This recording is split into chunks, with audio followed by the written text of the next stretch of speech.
আজকে আমার আলোচনার বিষয় লিঙ্গ শক্ত হবার করণীয় 4টি টিপস। দেশের এবং প্রবাসের ভাই বোনদের প্রতি সালাম। আসসালামু আলাইকুম। আমি প্রভাষক ডাক্তার রিক্তা পারভিন। যৌন অক্ষমতার রোগীদের অনেকের চাওয়া থাকে যে তাদের লিঙ্গ শক্ত হয়ে নিস্তেজ হয়ে গেছে, সেটা শক্ত করতে হবে। তা এই শক্তটা যে হয় না, কেন হয় না এ বিষয়ে কারোর ধারণা নেই। সবারই ধারণা যে নরম হয়ে গেছে, শক্ত করতে হবে। মূলত লিঙ্গের ভিতরে কি থাকে? কোনো হাড় বা বোন থাকে না, থাকে শুধু রক্তনালী এবং মাংস। যে রক্তনালীর ভিতর দিয়ে রক্ত চলাচল করে, যার কারণে লিঙ্গ বড় হয়, মোটা হয়। এটাই কিন্তু মেন। তাহলে লিঙ্গ বড়, মোটা, শক্ত করতে হলে ব্লাড সার্কুলেশনটা সঠিকভাবে করতে হবে। আর এই ব্লাড সার্কুলেশনটা কিভাবে করতে হবে? সবাই চিকিৎসা নেয় সাধারণত। চিকিৎসার মাধ্যমেই এটা ঠিক হয়। বিশেষ করে পুরুষের যে হরমোন টেস্টোস্টেরন হরমোন কমে গেলে যৌন অক্ষমতা আসে। লিঙ্গ শক্ত না হয়, এটা যৌন অক্ষমতার একটা পার্ট, অর্থাৎ উত্থানজনিত সমস্যা।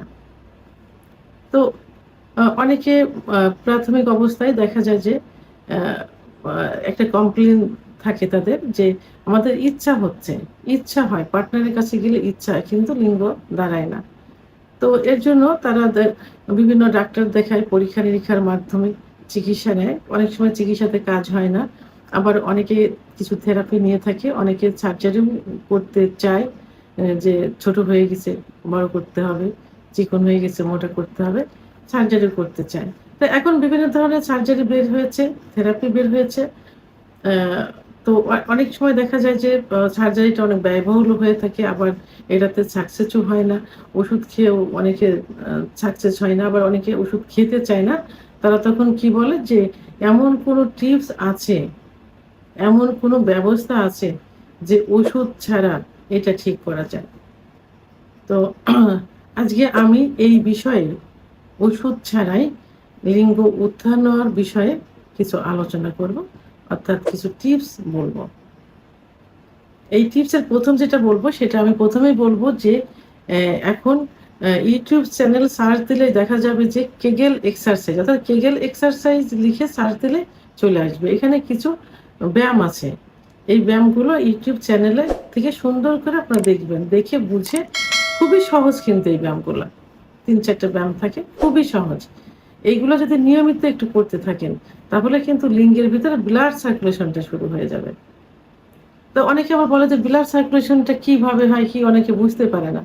আসলে যখন যৌন উত্তেজনা আসে, যৌন উত্তেজনা সাধারণত ব্রেনের থেকে আসে, নার্ভের থেকে আসে। যৌন উত্তেজনা আসলে তখন সারা শরীরে রক্ত চলাচল করে, বিশেষ করে হাড়ের থেকে লিঙ্গের ভিতর রক্ত চলাচল বেশি করে। তখন লিঙ্গ লোহার মতো শক্ত হয়ে যায় বা শক্ত হয়।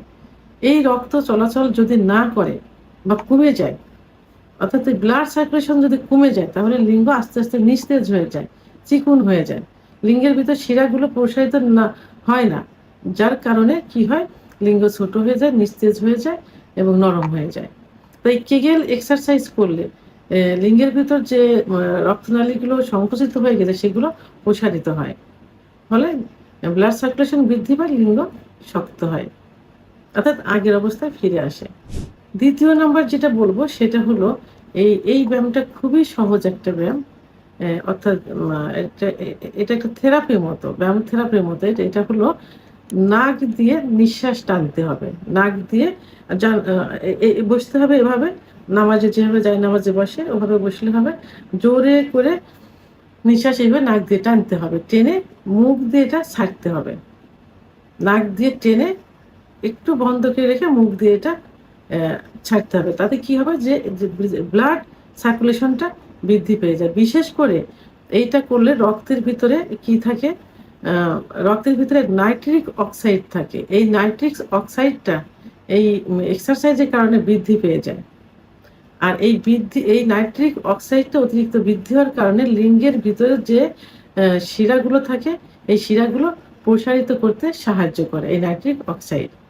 তাহলে এই এক্সারসাইজটা দিনে রাত্রে, অর্থাৎ যখনই নামাজে বসতে পারেন। আর যারা অন্য ধর্মের আছে নামাজ পড়বেন না, তারা দিনে 3-4 বার এইভাবে এক্সারসাইজটা করতে পারেন। একবারে 10-15 বারও করতে পারেন। নাক দিয়ে টানতে হবে, মুখ দিয়ে ছাড়তে হবে। এটা খুব সহজ একটা থেরাপি। অর্থাৎ 3 নাম্বার যেটা সেটা আমি বলবো যে আরেকটা এক্সারসাইজ, এটা খুব সহজ। এটা হলো যে উঠতে হবে, বসতে হবে। উঠতে হবে, বসতে হবে। এতে কি হবে? নির্মাঙ্গের নিচের দিকে ব্লাড সার্কুলেশনটা বৃদ্ধি পেয়ে যাবে। বিশেষ করে লিঙ্গের ভিতর ব্লাড সার্কুলেশনটা বৃদ্ধি পেয়ে যাবে। তো এই যে আমি এত ব্যায়ামের কথা বলছি, এগুলোর মূলত লিঙ্গ শক্ত করতে হলে কি করতে হবে? ব্লাড সার্কুলেশন বাড়াতে হবে। লিঙ্গের ভিতরে সার্কুলেশনটা বৃদ্ধি করতে হবে। কারণ লিঙ্গের ভিতরে যে শিরাগুলো থাকে, এই শিরাগুলো বিভিন্ন কারণে সংকুচিত হয়ে যায়। অতিরিক্ত হস্তমৈথুনের কারণে এবং প্রেসার ক্রিয়েট দিয়ে হস্তমৈথুন করার কারণে শিরাগুলো সংকুচিত হয়ে যায়। বিছানায় ঘর্ষণ দিয়ে বীর্যপাত করলে লিঙ্গের গোড়ায় অনেক শিরা থাকে। সেই শিরাগুলো অনেক সময় লুজ হয়ে যায় বা ঢিলা হয়ে যায়, আবার 2টা চিরেও যায় অতিরিক্ত প্রেসার হলে। তো এইসব কারণে লিঙ্গের শিরাগুলো সংকুচিত হয়ে যায়। এই এক্সারসাইজগুলো করলে সেগুলো ব্লাড সার্কুলেশনটা বৃদ্ধি পেয়ে যায় এবং আস্তে আস্তে যে শিরাগুলো এটা প্রসারিত হতে থাকে। এবং সিজনালি সময়ে যে তরমুজের যে সিজনটা আসে, সেই সিজনে পর্যাপ্ত পরিমাণ তরমুজ খেতে হবে। কারণ তরমুজের ভিতরে কি থাকে? সিট্রোনিল অ্যামাইনো অ্যাসিড, যেটা লিঙ্গের ব্লাড সার্কুলেশন বৃদ্ধি করতে সাহায্য করে থাকে। এবং আরেকটা যেটা সেটা হলো যে যারা ধূমপান, মদ্যপান অর্থাৎ নেশা করে থাকে, এই নেশাটা বন্ধ করতে হবে। এই নেশার কারণে যৌন অক্ষমতা চলে আসে, ব্লাড সার্কুলেশন কমে যায়। ব্লাড সার্কুলেশন বডিতে, টোটাল বডিতেই প্রায় কমে যায়, লিঙ্গের ভিতরে বেশি হয় এবং লিঙ্গ তখন সংকুচিত হয়ে যায়, শিরাগুলো সংকুচিত হয়ে যায়। ফলে লিঙ্গ নরম হয়ে যায়, চিকন হয়ে যায় এবং আগামোটা গোড়া চিকন, শিরাগুলো ঘষে থাকে ইত্যাদি হয়ে যায়। তো এই জন্য ধূমপান, মদ্যপান, নেশা একবারে তো বন্ধ করা যাবে না, ধীরে ধীরে এটা বন্ধ করতে হবে।